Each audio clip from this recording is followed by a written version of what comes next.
Hare Rama, Rama Rama, Hare Hare, Hare Krishna, Krishna Krishna, Hare Hare, Hare Rama, Rama Rama, Hare Hare, Hare Krishna,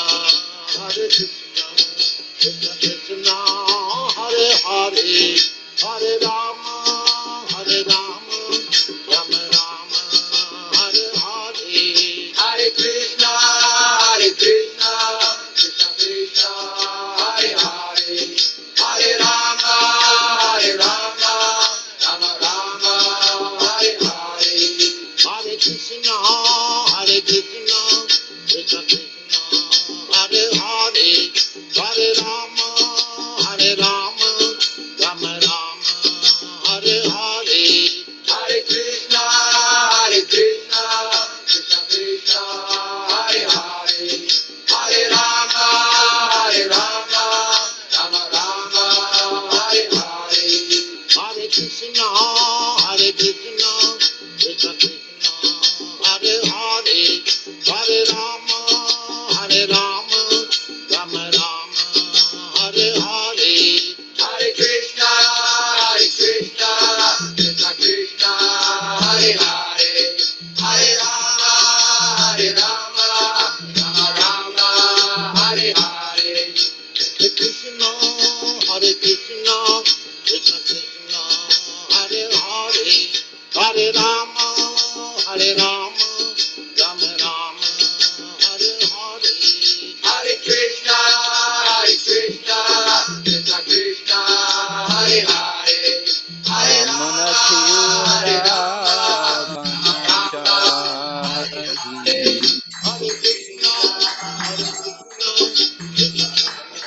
Yamuna Tira Vanachari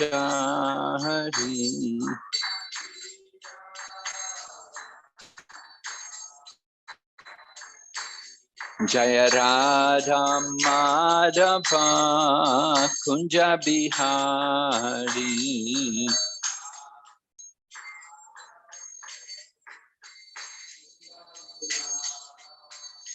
Jaya Radha Madhava Kunja Bihari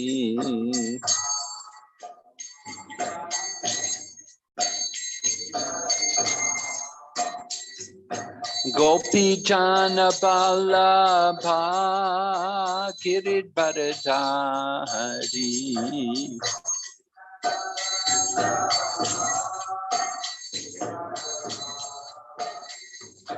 Gopi Jana Balabha Kirit Bharadari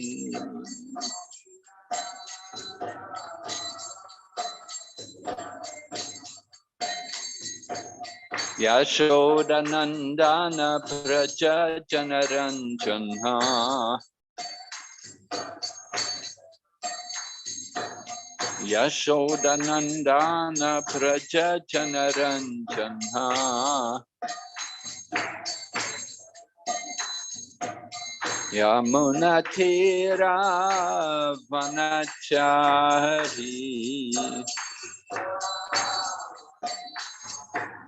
Yamuna Tira Vanachari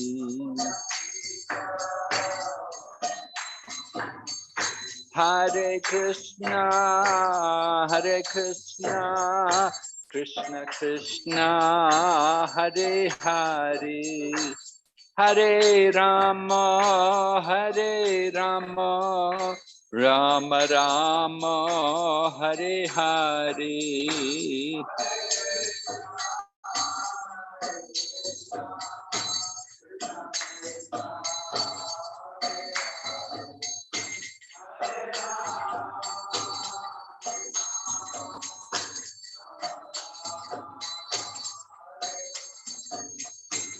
Hare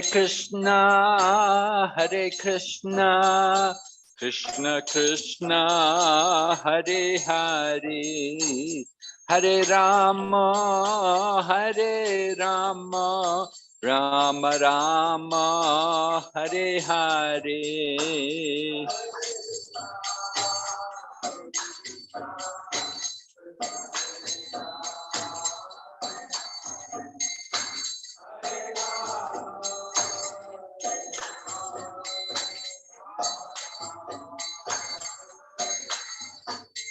Hare Krishna, Krishna Krishna, Hare Hare, Hare Rama, Rama Rama, Hare Hare.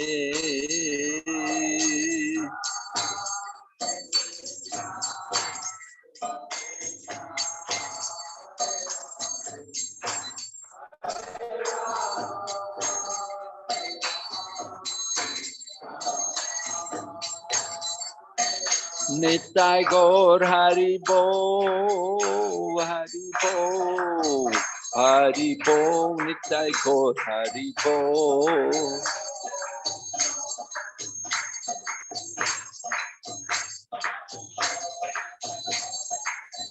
Jai Jai Prabhupada, Prabhupada, Prabhupada, Jai Jai Prabhupada.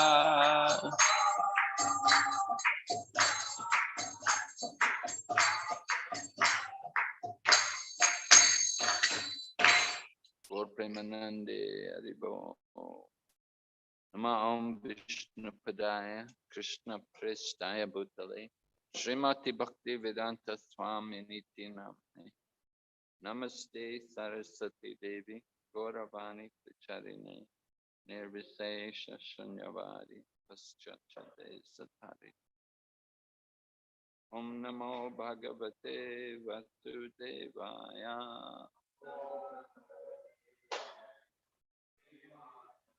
Om Namo Bhagavate Vasudevaya.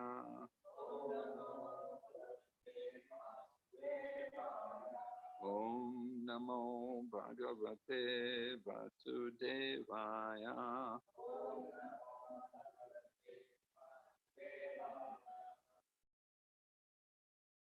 Okay, so we're reading the Brihad Bhagavatamrita, and we were hearing how Narada Muni is searching for the person who has received the greatest mercy from the Lord. And he has come to Lord Brahma. So Lord Brahma was telling him that he was not the greatest person, but he should go to Lord Shiva. So Narada Muni came to Kailash and he meets with Lord Shiva there. And he sees Lord Shiva in ecstasy of love of God. And he's so ecstatic, he's chanting and dancing, but at the same time he's naked. And so this is something of the unusual behavior of Lord Shiva.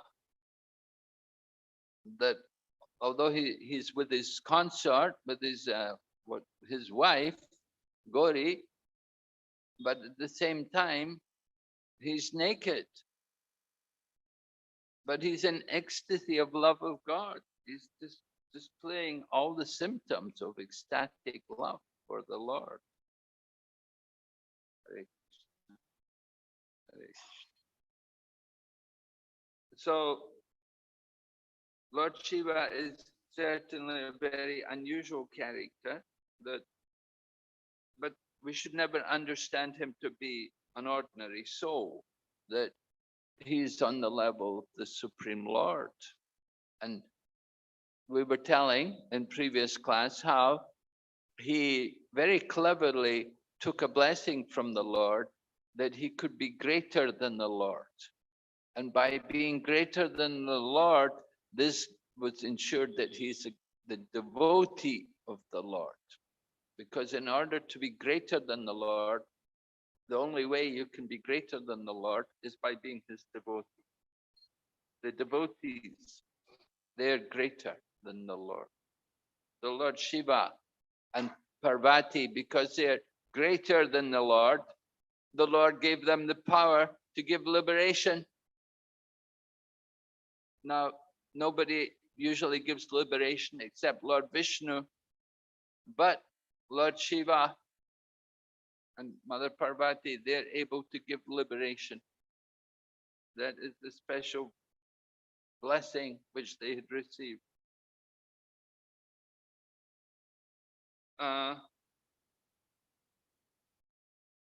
See, where were we?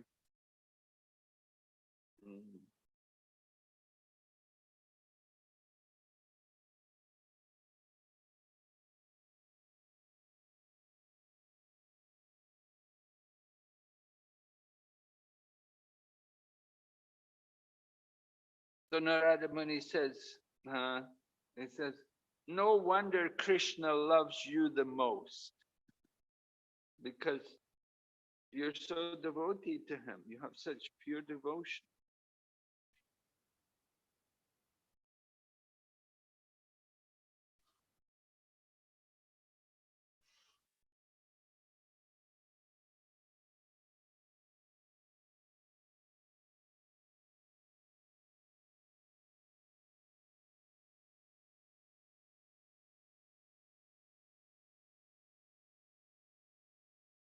By the mercy of Lord Shiva's consort, Mother Parvati, many other people have also become devoted to Lord Krishna.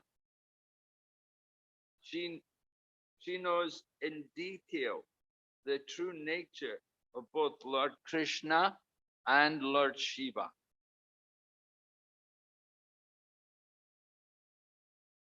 So that is described in some scriptures, how Mother Parvati gives mercy to people. Because she's the consort of Lord Shiva, she knows everything about her husband. And because she is the energy of the Supreme Lord, because she's in control of the material nature, she's under the direction of the Supreme Lord. And she moves, of course, like the shadow under the direction of the Supreme Lord. So she knows everything about the Lord and about Lord Shiva, both of them. And by that, she can, people who take shelter of her, if they actually take shelter of Mother Parvati, then they will go on and become devotees. So the relationship, of course, of Mother Parvati, she is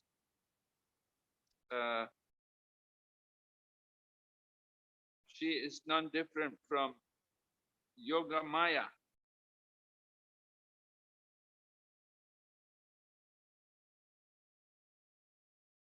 Just like Nanda Maharaj and Mother Yashoda, when Mother Yashoda gave birth, she gave birth to actually two children. One was Lord Krishna and one was a daughter. So that daughter, that was actually Yoga Maya. And that child, when Vasudev came over from Kamsa's prison house, he came over from the prison house of Kamsa to Gokula carrying baby Krishna, and he left baby Krishna there. Vasudev and Devaki, they had brought Vasudev Krishna. So that form of Vasudev Krishna entered into the child who Nanda Maharaj and Mother Yashoda had delivered, who was Sham Sundar Krishna. So the Vasudev Krishna form is subordinate to Sham Sundar Krishna. So that entered into the form of Sham Sundar Krishna. So the two boys became one. And Vasudev took the girl, that girl Subhadra, he took that girl away. And he went back to Mathura and to the prison house of Kamsa. And then Kamsa came. And Kamsa, of course, he wanted to kill the child. And he tried to kill the child, but the child rose up in the air to reveal was a goddess. And so this goddess is actually Parvati. This is the form of Parvati, or that came from the form of an expansion of Mother Yashoda's child. So this way you can see Parvati is like Krishna's sister in a way, because Lord Krishna is the son of Nanda Maharaj and Mother Yashoda, and this girl is Parvati.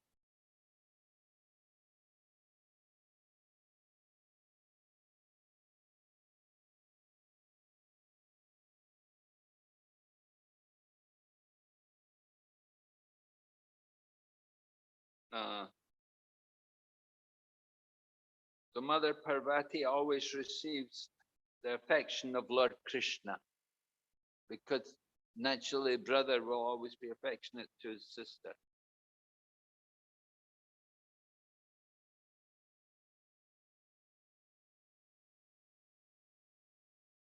And Narada Muni said, even though you're fully satisfied in yourself, but still you care for your sister.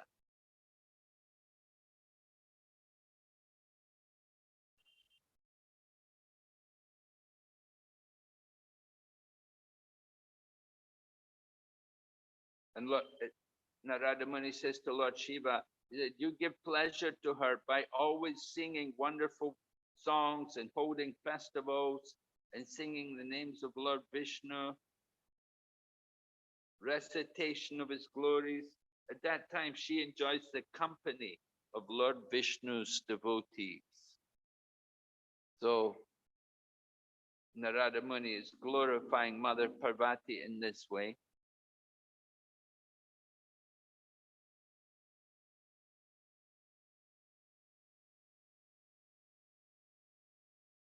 But Narada Muni is glorifying Lord Shiva in this way. Lord Shiva is not comfortable with this.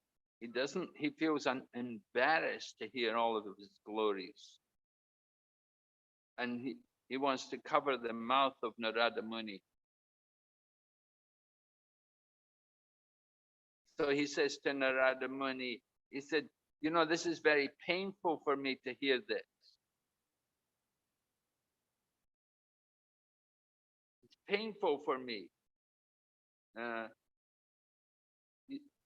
He said, I'm not free of pride. How can you compare me? I'm the root of all pride to Krishna. Lord Krishna is the Lord. He's Narada Muni. Lord Shiva said, Lord Krishna is the Lord of prideless anger. Prideless sages. Prideless sages. He's worshipped by the sages who have no ego. Now, Lord Shiva, he himself is the Lord of Ahankar. And Lord Shiva says he himself is full of Ahankar. Although he's actually the Lord of Ahankar, but he's saying to Narada Muni that I am full of this Ahankar. I always think I'm the doer. Just like Lord Brahma was saying, he has that problem also. He's thinking he's the creator. So sometimes even Lord Shiva is thinking also that he's the Supreme Lord. And so Lord Shiva is saying, I'm not without pride. I have a lot of pride in me. But Lord Krishna, he doesn't have any pride. So it's not that I'm like Krishna. We're totally opposite. Krishna's without pride, and Lord Shiva said, I'm full of pride. So you're glorifying me that I'm without pride, but he said, I'm covered by so many false identities. I consider myself the Lord, the all-knowing giver of knowledge, the liberated bestower of liberation, the greatest, the devoted grantor of devotion for Vishnu. So Lord Shiva is refuting the arguments of Narada Muni, saying, no, look, I'm a very fallen soul. Don't think I'm anybody special. And look what I do. I annihilate the universe. From Lord Shiva comes a form of Rudra, and that form of Rudra does the work of annihilation at the end of the universe. So that I'm obliged by the mode of ignorance to destroy the cosmos. And Lord Shiva says, when I think of this, I feel ashamed. Of course, Lord Shiva only does this under the order of the Supreme Lord. Just like Lord Brahma, he's ordered to do creation. Lord Shiva is also ordered to do annihilation. When the time comes, the Lord will tell him, now is the time for and Lord Shiva will begin the work of annihilation. Lord Shiva said, if I had a drop of mercy of Lord Hari, why did he fight me when he took away the Parijata flower? And when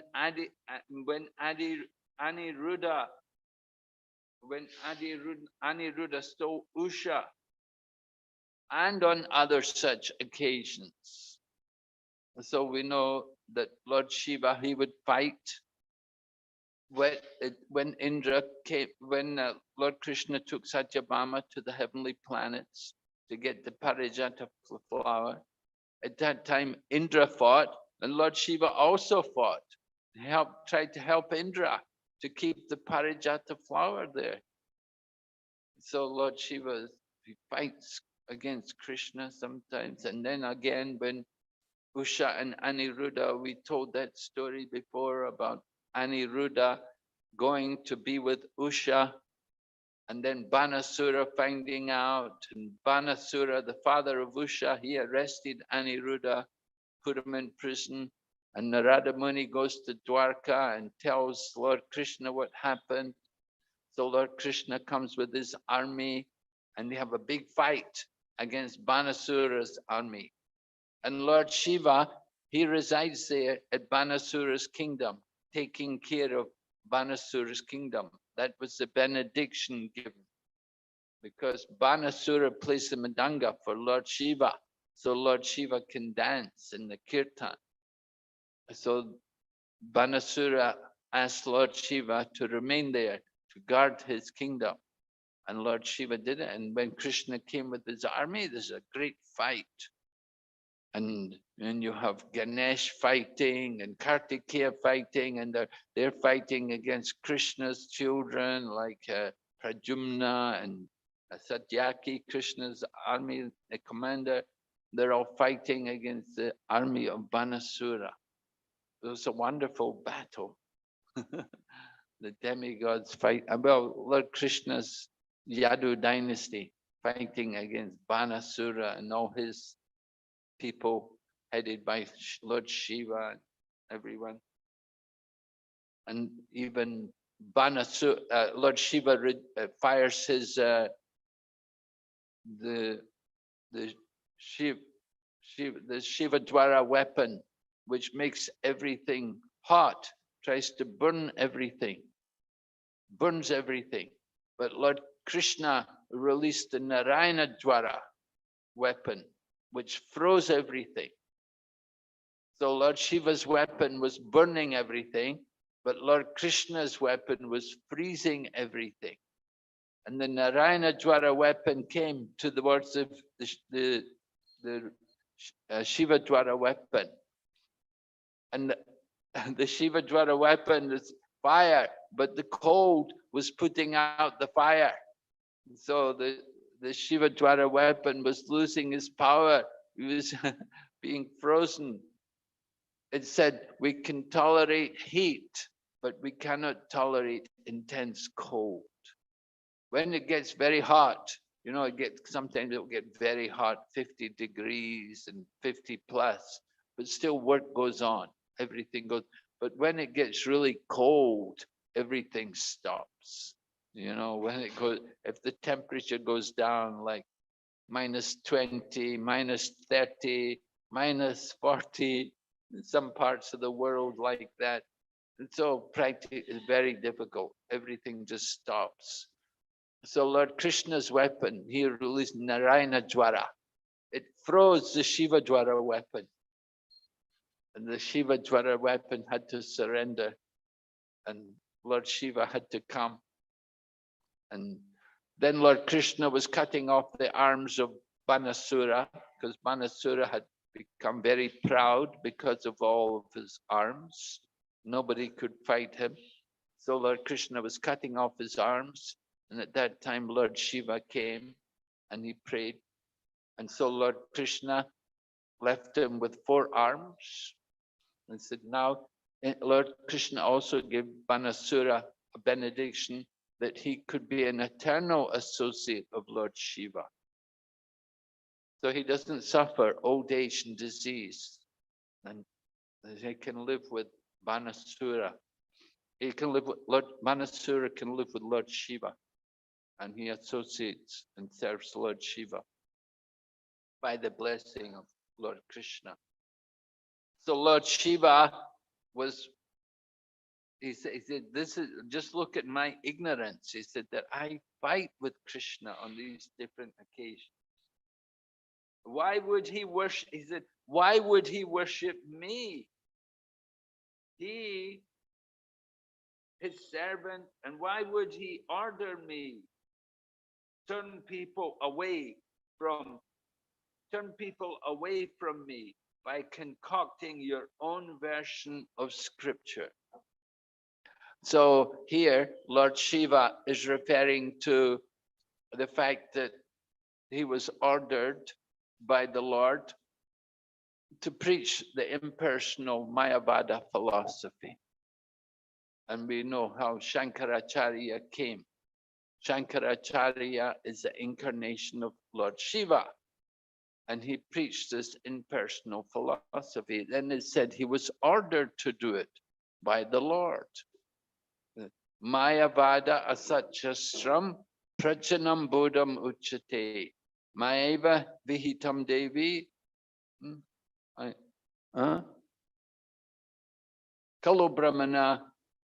Okay. So in the Kali Yuga, Lord Shiva is ordered that he should preach this Mayavada philosophy. And this Mayavada philosophy is described Asat Shastram. Prachanam Bodhamuchate. It's Asat Shastra. It's not Sat. It's not Sanatan Dharma. It's Asat Dharma. It's a temporary, an emergency situation.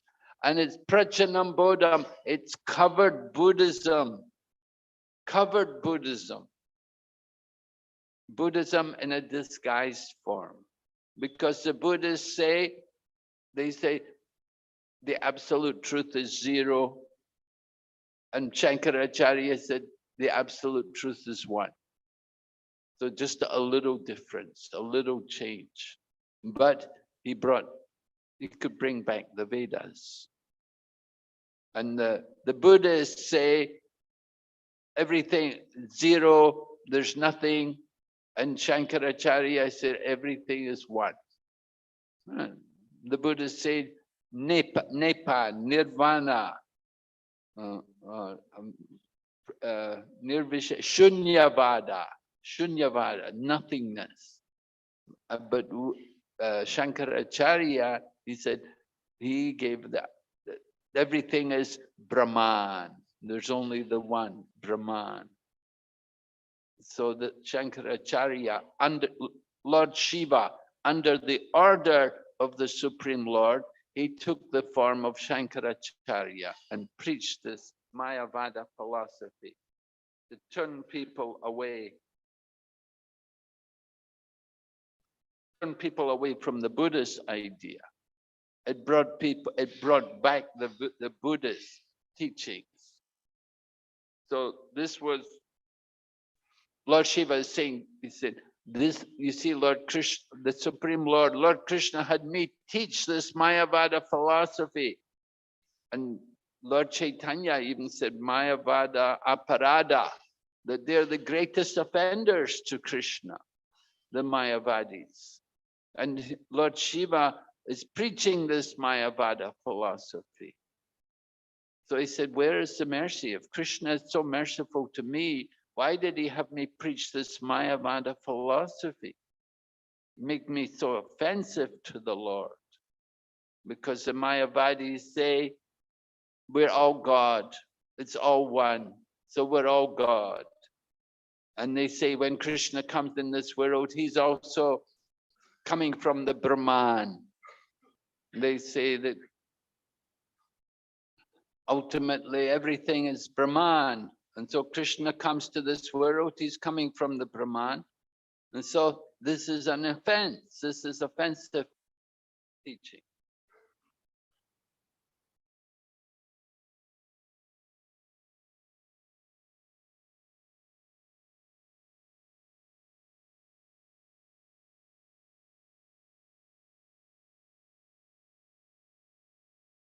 And Lord Shiva says to Narada Muni, he said, you're praising me and my wife because we give liberation, but this does not please the Vaishnavas.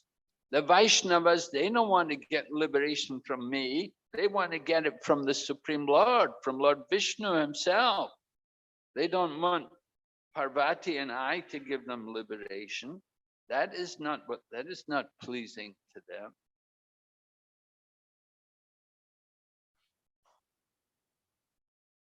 So Lord Shiva then says, he said, if you really want to see people who've got the mercy of the Lord, you should go to see the residents of Vaikuntha. They're the people who've really got the mercy from the Supreme Lord. If you go into Vaikuntha, you will see the people there, how they're really recipients of the mercy of the Supreme Lord. They're all great devotees. All the people in Vaikuntha, they are the real devotees. They've really got the mercy of the Lord. They're totally fixed in the mood of being the servant. Although they have the form, although they may have the form like the Lord, their mood is to be the servant. None of them think themselves to be the supreme.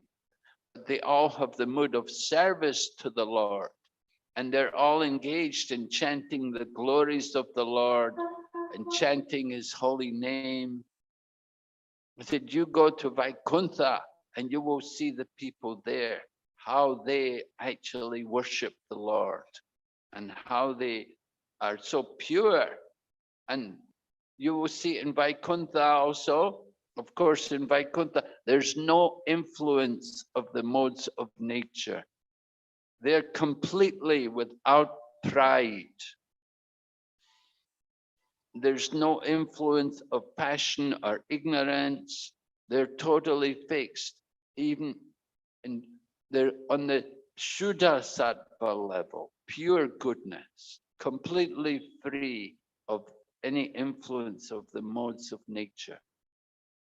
And they all have forms, all of them are they have forms of Sat Chit Ananda, eternity, knowledge, and bliss. They all have forms like that.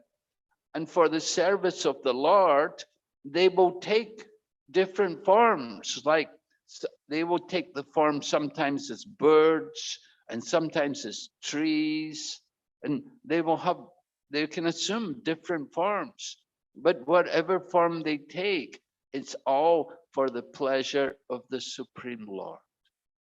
They have that power because they're residents of the spiritual world. They're actually residing there in Vaikuntha. And in Vaikuntha, everything is there. There's palaces, there's beautiful homes, there's forests and trees, there's animals and birds. Everything is there, just like this world. Lord Krishna, at some point, he revealed the spiritual world. He revealed the Vaikuntha planets. He revealed it first. Lord Brahma, when Lord Brahma was meditating from his lotus flower, he was meditating on the Lord. And after a long time, after he'd done great penances and austerities, when Lord Vishnu was pleased with him, then he revealed the spiritual world to Lord Brahma. And Lord Brahma could see everything there in Vaikuntha. And another example is also there, that after Lord Krishna had picked up the Govardhan hill, then he'd saved all the people of Vrindavan, he'd saved them all. Then the people of Vrindavan, the Brijbasi people, they approached Nanda Maharaj and they said to him, you know, this son of yours is very, very amazing, that he's done so many wonderful things, because they had seen him kill the demon Putana when he was a little baby. And they had seen him do things like swallow the forest fire, and then also dance on the hoods of Kalia serpent, and kill the different demons who Kamsa had sent there. So they said, we think your son, he must be some demigod or something. We want to know what is his identity. So at that time, Nanda Maharaj told them about Garga Muni, how Garga Muni had come there at the name-giving ceremony of his child. And he told them that this child would perform many wonderful activities, and by the grace of that child, they would cross over any dangers which may come. And then Lord Krishna came there, and Lord Krishna wanted to show the people of Vrindavan the spiritual world. And he actually revealed to them the spiritual world. And they also saw how Vaikuntha was. They saw the nature of the spiritual world by the grace of Krishna. Just like we saw Krishna give divine eyes to Arjuna to see the universal form, Lord Krishna also arranged for the people of Vrindavan to see the spiritual world. And it's described at one point, they actually see Goloka, and they saw Goloka to be non-different from Vrindavan. Now the people of Vrindavan, they're living in Vrindavan, and when Krishna shows them the spiritual world, they see Vrindavan. They see their own place, the place where they live. They say, this is like where we live. He said, yes, this is the spiritual world. So this is the nature of the Holy Dham. That sometimes when we go to the Holy Dham, we don't appreciate that this is actually the spiritual world. Lokanath Swami Maharaj was telling us, he was talking about how after the parikrama, they would have different devotees speak and glorify the parikrama and speak about their realizations and their experiences on parikrama. So he was telling us how there was one devotee on the parikrama, and at the end of the parikrama, he said that, you know, now I can actually understand that this is the spiritual world, that this place is actually the spiritual world, the Holy Land. You come here to Mayapur Dham or Braja, Vrindavan Dham, it's none different from the spiritual world. Everything is there. So Lord Shiva, he wants to impress on Narada Muni that you should go to Vaikuntha. You want to see the people who got the greatest mercy from Krishna, you go to Vaikuntha and you meet the Vaikuntha Vasis. And when you meet them, you will see how they're really recipients of the mercy of the Lord. They have no passion and ignorance. They're all completely devoted to the Lord. Of course, to enter into the spiritual world, it requires qualification. Right? We want to go back to Godhead. We also want to go to the spiritual world. What is the qualification to enter there? Well, we have to have love. We have to have love for Krishna and love for service to Krishna. Because in the spiritual world, everyone is engaged in service for Krishna. Everyone. I was talking to one man, one Buddhist monk that I know. He's actually in China. So this Buddhist monk was asking me, he said, in the spiritual world, he said, do you have women there? Because in Buddhism, you see the Buddhist monks, Buddhist men and Buddhist women who are monks, they both dress the same. And they both have the same goal, to become Buddha, right? The men want to become the Buddha, and the women also want to become the Buddha. They don't have men and women. It's only Buddhas. Everybody is a Buddha. And the Buddha is not God, and he's not man or woman, he's Buddha. So their goal, their perfection of life is to become the Buddha. So he was asking me, he said, what about in Krishna consciousness? Do you have men and women in the spiritual world? So I was telling him, yes, there are men and there are women also. Just like we know, there are gopis and there are manjaris, and there's Radharani and there's Krishna. There's men and there's also women. But the difference is there's no lust. There's no thought of sex.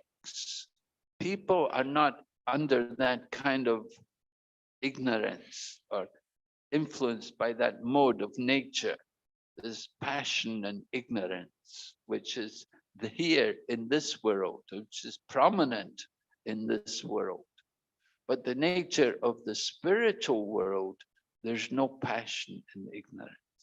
But everything is pure and everything has consciousness.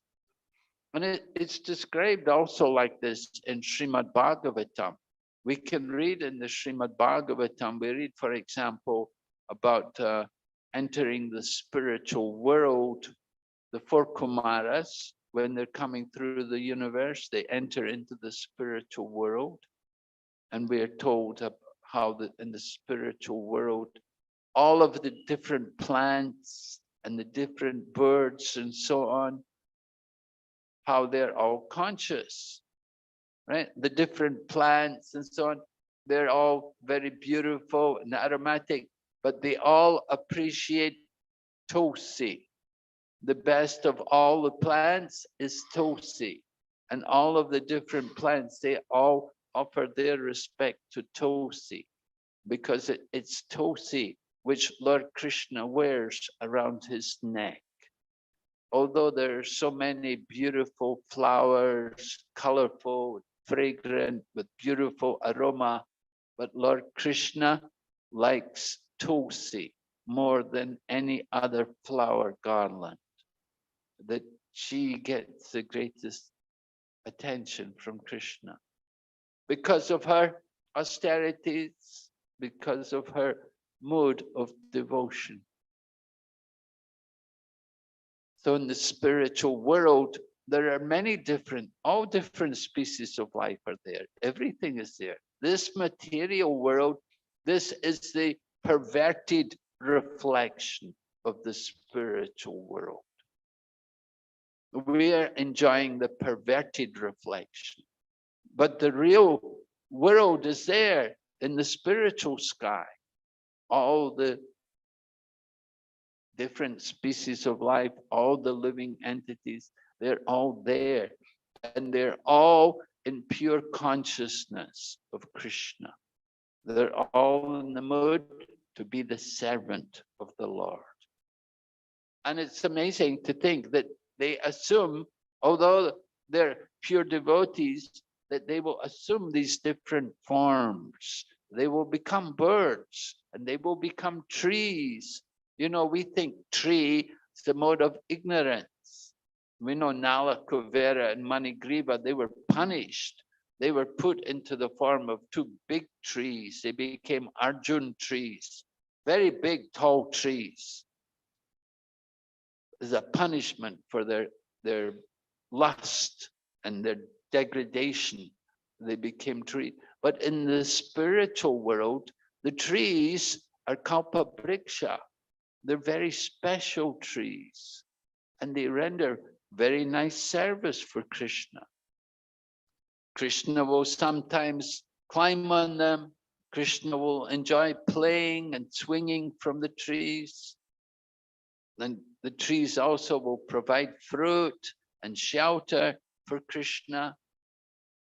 So different devotees, they desire to serve Krishna in this particular manner. And in this way, give pleasure to Krishna by their activities. So Narada Muni, he's hearing about Vaikuntha from Lord Shiva. So we will have to see. Is he going to go there? Of course, Narada, he can go to Vaikuntha. He can go. He's a Vaikuntha Vasi, actually. He is not really a Brijbasi. Narada Muni, sometimes he may go to Vrindavan, but he's more a Vaikuntha Vasi. He chants more the name of Narayan, Narayan. So anyway, he's hearing from Lord Shiva the glories of Vaikuntha. That you want to see the people who've got the greatest mercy, go to Vaikuntha. Vaikuntha, no anxiety, right? We're in the world Kuntha. This planet is all Kuntha, all anxiety. But Vaikuntha, the spiritual world, there's no anxiety. There's the impression of time, but there's no influence of time. Here in this world, time degrades everything. In the spiritual world, they have the impression of time, but there's no degradation. Nothing is wearing out. Nothing is aging. Everyone is in a form of eternity, knowledge, and bliss. And it is said, everyone is young. There's no old people there. There's only young people there. That is the spiritual world. So, although everyone is young, a tendency, when people are young, they want more sense gratification. They want to enjoy more.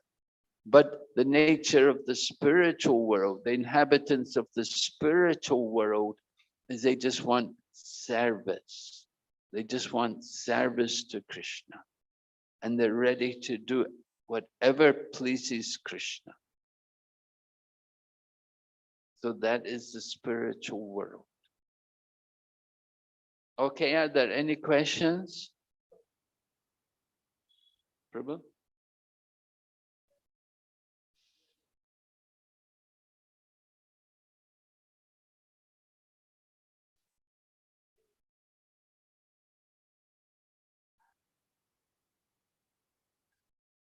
They're eternal associates of Lord Shiva. Yes, right. Yeah, they're eternal associates of Lord Shiva. Like Bana and Nandeshwara and like that, you know, they're always with Lord Shiva. Maharaj, that Krishna says, Mamai Vamsho Jiva Loke Jiva Bhuta Sanatana. That means everyone is a part and parcel of Krishna. But how can, whether when they are having eternal association with Shiva, is it that at the same time they have some association with some Vishnu Tattva? Well, remember, Lord Shiva is not much different from Vishnu, right? Yeah. That he is also the incarnation of the Lord. He's also Guna Avatar. Yeah. And so they'll be with Lord Shiva, and from Lord Shiva, they can also get path of devotion. They can also learn about Bhakti, because Lord Shiva is the greatest Vaishnava.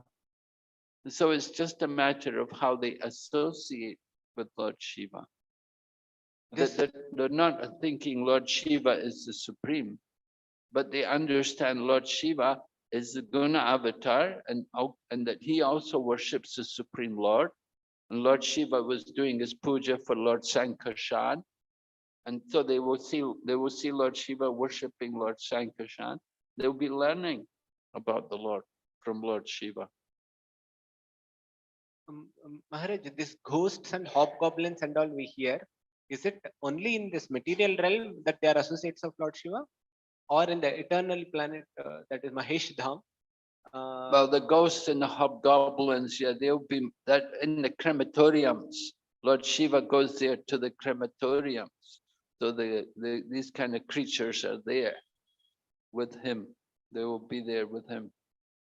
But Lord Shiva also helps them to get gross bodies, right? We know that people who have sex at irreligious times, Lord Shiva will place these people in ghostly bodies. He'll place them into the womb of people who are having sex in irreligious manner. So these people, that's Lord Shiva's compassion on them. He helps these ghosts to get a gross body. This Veerabhadra and very fearsome creatures who are there, associates of Lord Shiva, they're all like eternal associates only? They all what? They're all eternal associates only? Veerabhadra and some fearsome. Well, certainly Banasura was told that he should stay in the association of Lord Shiva. So Veerabhadra also, of course, he's always with Lord Shiva. He's not going to be attracted to go anywhere else. Lord Shiva is the Guna avatar, and so he can give mercy to these people who are in the mode, influenced by the mode of ignorance. That's Lord Shiva's kindness, that he can give association to these people, and he can help to elevate them. By his association, they can be elevated, they can be, kept in line a bit, Veerabhadra and all these different unusual personalities. They're certainly unusual personalities, but Lord Shiva is very merciful. This is why Lord Shiva is such a great devotee, because he's giving mercy to these people who are in difficult, unfortunate conditions, and he's helping them, giving them association. So by his association, they will be benefited. They associate with Lord Shiva, and if they serve Lord Shiva, then they're lived. I said, we heard also Lord Shiva is Nityasiddha, and the associates of Lord Shiva are also Nityasiddha. So they're also liberated souls, because they're serving Lord Shiva. And Lord Shiva is not different from the Lord. He's like Lord Vishnu, expansion of incarnation of Lord Vishnu. So Lord Shiva, if they're serving him and associating with him, they're also liberated souls. Thank you very much, Maharaj, for very patiently and detailed answer. And Maharaj, one more question. This Narad Muni, he's a Vaikunthavasi, you mentioned.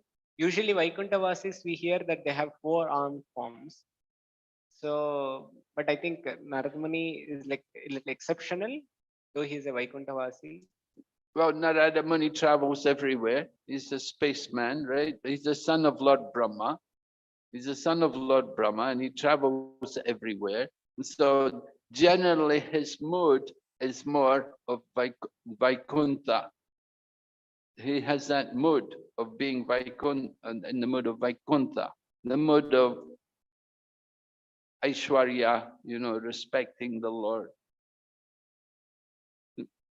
But to have 4 arms, that would be there when you go into the spiritual world. So it's not that he has, because he took birth as the son of Brahma, so he was given that form, which is more associated with this world, with the 2 arms. And the four-arm form, that's for the people who are eternally residing there in Vaikuntha. We don't see too many four-arm forms here in this world, right? In the material realm, we don't see four-arm forms around. It's not there. But in the spiritual world, it's there. So Narada Muni has a spiritual body, you could say, because he's able to travel like that. He can go everywhere. So his four-arm form, I don't know how about that. He doesn't need the four. Lord Krishna also usually displays the two-arm form. Sometimes he even when he is like at Kurukshetra, he's in his Vasudeva feature, but you don't see four arms. Usually it's shown as a two-arm form. So sometimes Lord Krishna will, although he's in the Vasudeva feature, he will display two arms. Just like killing the demons in Vrindavan, it's Vasudeva Krishna who's killing all the demons. But we don't hear forearms. We hear something when he goes, like when he's coming to Mathura, when Akrura was bringing Krishna from Vrindavan to Mathura, then they went to take bath, that Akrura Ghat is there. So at that time, then Akrura saw Krishna, he saw Vishnu, and he saw all the demigods all worshipping and chanting the glories of Krishna. He saw that. And he could see also Krishna in the four-arm form. So sometimes Krishna does reveal four-arm form. It's a question of how much, what is the particular mood which is being related there by the different devotees. Sometimes he will reveal the four-arm form. But Narada Muni, his mood is definitely Vaikuntha.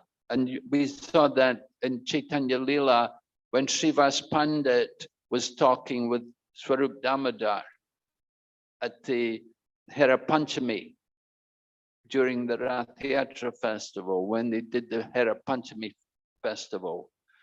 So Swarup Damodar, of course, is the expansion of Narada Muni in Chaitanya Lila. And Srivas Pandit is the expansion of Narada Muni. So Srivas Pandit says to Swarup Damodar, oh, just look at the opulence of the goddess of fortune, because that's the mood of Vaikuntha, that they think Lord Narayan is the supreme, and the goddess of fortune, she's the supreme consort. They don't think about Radha and Krishna.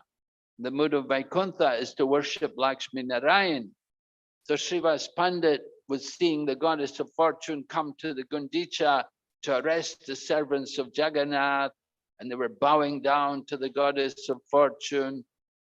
And Srivas Pandit says to Swarup Damodar, oh, look at the greatness of the goddess of fortune. And Swarup Damodar, he says, nothing. Don't you know the opulence of Vrindavan? You're thinking the goddess of fortune is so great. Don't you know the opulence of Vrindavan? In Vrindavan, all the trees are Kalpabriksha trees. And all the cows are Kamadhenu cows. And all the dust is Chintamani. You're thinking the goddess of fortune is so opulent. Nothing compared to the opulence of Vrindavan. But the people of Vrindavan are so much in love with Krishna, they don't desire anything except to serve Krishna. That the cows, all they want is milk. They could get anything from the Kamadhenu cows. All they want is milk to cook and offer to Krishna. And the trees could give everything as well. the Kalpabriksha trees, they could fulfill all desires, but all the people of Vrindavan desire are flowers and fruits to offer to Krishna. So this is the opulence of Vrindavan. So don't you think your goddess of fortune is so great? Not very opulent compared to Vrindavan.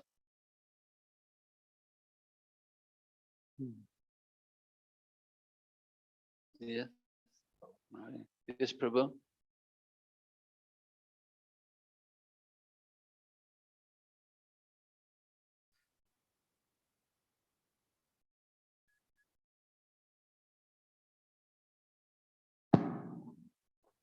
Hare Krishna Maharaj, thank you so much for your class. I have two questions.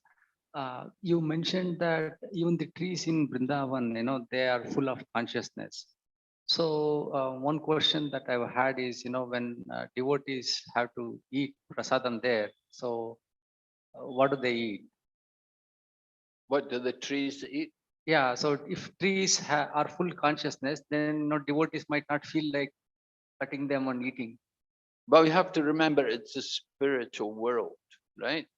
In the spiritual world, the trees are spiritual and they have full consciousness. They don't need to eat. They have a spirit, they're spiritual. They may eat, they may not.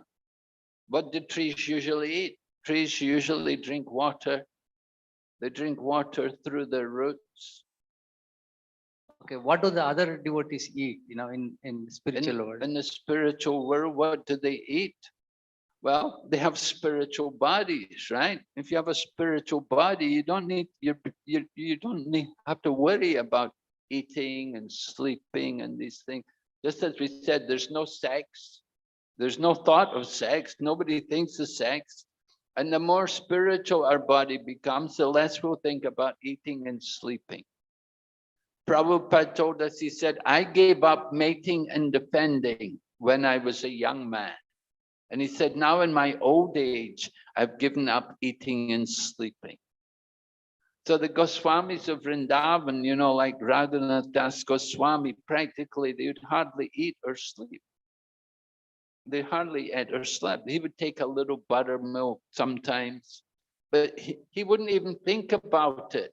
He just wouldn't even think about eating because he's so full of love of Krishna. When we become fully Krishna conscious, we won't be thinking about eating and sleeping. Of course, maybe Krishna will invite you to go with him, to sit with him and eat.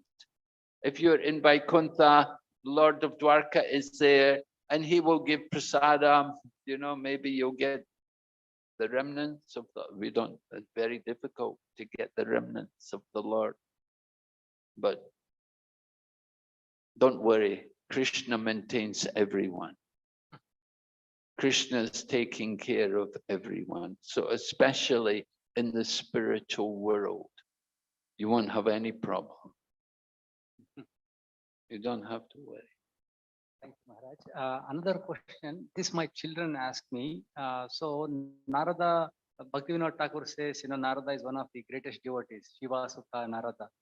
So Narada sings Narayan, Narayan, but in ISKCON Prabhupada told us that greater than Narayan is Lord Ram's name, and greater than Lord Ram's name is Lord Krishna's name. So why doesn't Narada chant Krishna's name? They ask. So how do I answer that?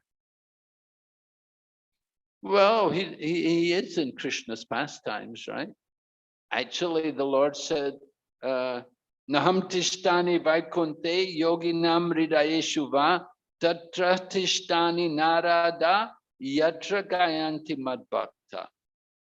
He said, I am not in the Vaikuntha and I'm not in the hearts of the yogis meditating on me, but I am wherever my devotees like Narada are chanting my holy name.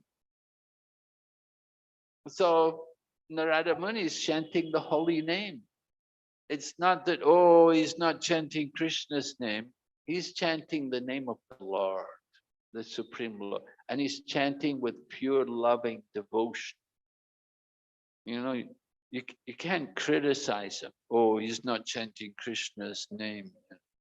He's chanting he's always chanting. He's got a Veena which was given to him by Lord Krishna. And wherever he goes, he's playing the Veena and singing the glories of the Lord. Now we're chanting, but our chanting is a glimmer of the holy name. You know, our chanting is not we just chant the shadow of the name. Our chanting is often with offenses and without proper attention. But Narada is chanting with pure love and devotion. Don't find fault with him. You can't find fault with, oh, you're only in Vaikuntha, why are you not in Goloka? Everyone has their nature. We have to understand different devotees have different natures. So someone by nature is a resident of Vaikuntha, and somebody's nature is to be a resident of Goloka. Don't be proud. Oh, I don't want to be in Vaikuntha. I just want to be in Goloka. But I wouldn't mind to be in Vaikuntha. I don't know. I mean, you know, it's a spiritual world. You know, you go back to Godhead, it may be Vaikuntha, it may be Goloka. It depends, of course, on our devotion. But Vaikuntha is the spiritual world. It's the kingdom of God. And they're chanting the name of the Lord. They're chanting Narayana. Oh, no problem. It's the Lord. They're worshiping the Supreme Lord.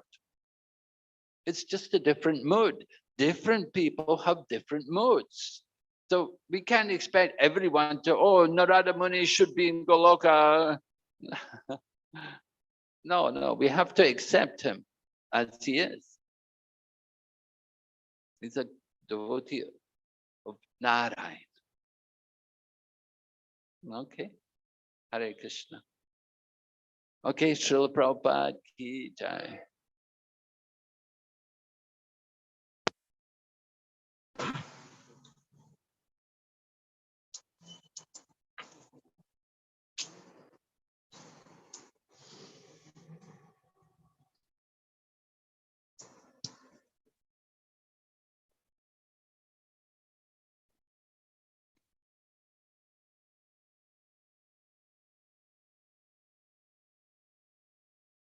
Baladev Subhadramaya Sudarshan ki jai, Lakshmi Shri Bhagavan ki jai, Srila Prabhupada ki jai.